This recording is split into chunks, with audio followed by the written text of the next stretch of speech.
to the Runner X podcast, where we talk about all things running. As many runners know, it's 90% mental. So join Coach Valerie and Coach Caroline as we go through the mental side of running.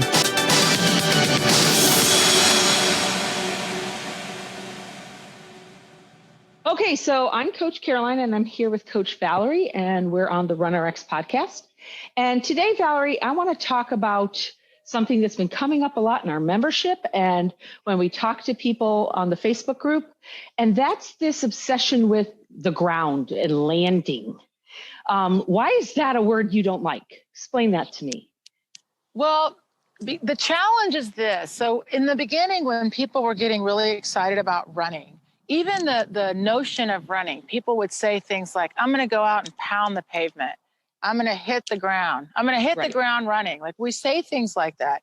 And then the shoes started to come, right? Yeah, we do. Seriously, right? And then, the shoes started to come. I'm going to hit the ground. I'm going to pound the asphalt. Yeah, exactly. Like, pounding the pavement is commonly talked to about. And I'm thinking, oh, that sounds terrible. I don't want to pound the pavement. So we hear these things. And then the second part comes in with shoes, right? So when you're sold the shoes, they're all talking about how you can, float on the ground, you'll bounce off the ground, and the thought then becomes is, oh, nice. Now I have these shoes so I can hit the ground even harder because I have this great protection and I'm just going to bounce right up off that ground. Right. And so they feel like they're going to hit the ground or land on the ground and then bounce up because of either their shoes, right, or because they're jumping. Kind of both, like everyone, there's what feels strong or powerful kind of in your running is that feeling of like pushing off the back. And by the way, when I first started running and I went to the running shoe store, the guy at the shoe store said to me, you need to push off your back foot and really just extend your body forward and then reach your front foot to extend your stride. And then you get these shoes that'll protect you so you can, really do that pushing and reaching. Well, unfortunately, all you're doing is just pushing your body weight into the ground. And then when you reach and extend, you're landing even harder. And so it's just it's a misconception, a misunderstanding, I guess, of how we're supposed to move on the ground. Right. Because when you're reaching, when you're putting that front foot in front of you, you're literally stopping your momentum. Is that right? Correct. And, people started to look at like, and everyone started to look at how do the elite runners run? And then they were all looking at how their foot landed on the ground. So all of a sudden, everyone's talking about foot strike. Do you heel strike? Do you land on your toes? And the problem is, well, let's not talk about foot strike. Let's talk about just getting off the ground. The best part of running, honestly, is traveling when both feet are in the air. Right. So basically, when people are talking about landing and impact and foot strike, they're actually spending more time on the ground, which isn't really running. It's actually stopping. Absolutely. So then you're like, we need to get them thinking about both feet being in the air, about pulling as we talk about, because that's, and then falling, which is using gravity, right? Right. And then on top of that, using muscle elasticity. I mean, what runners don't even know about themselves is that we all have the same potential to use muscle elasticity. And if we are trying to land or reach or strike the ground, we miss out on that opportunity. And that's what reduces the impact in our run. Yeah, well, so part of that, the 3-2-1 that we are constantly hammering home is that idea that you want to be off the ground, not on the ground. Correct? Correct. And it's that landing, it's that stopping that is actually causing our injuries. Right. And, one of the really cool things is that when I first started learning about all of this movement and about learning, movement and running, for example, and I'd been taught the same way. Being a kines major or not, we were still taught push off, knee drive, extension. And again, it's how you look at something. Right. And if you don't see it first, you don't feel it.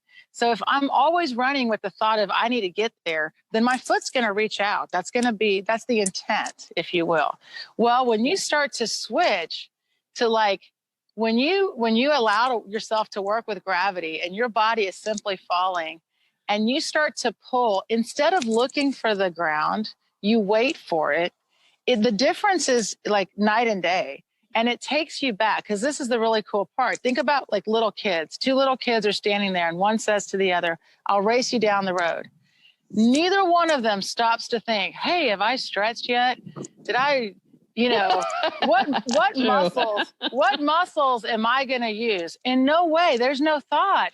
They respond, they react, because kids work so much more naturally with their body and their environment. We have to relearn that as adults, but it kind of brings back the feeling of running when you were a kid. Great. So, and as a kid, I mean, I don't remember having really big honking shoes, and I won't name brands. So let's get back to the shoes then. So as an adult, I keep thinking, or I've been sold this bill of goods really, is that I need this big cushioned stability shoe to hold my ankle from pronating or supinating or whatever it is they tell me. And I need to cushion myself so I can land. Correct. And how is that really not good for my running? What is that doing to my ankle and my foot? Well, unfortunately, what it does is it gives it's like putting a Band-Aid on, it's like, it doesn't really do anything, but it protects the area from getting, anything in it. Right.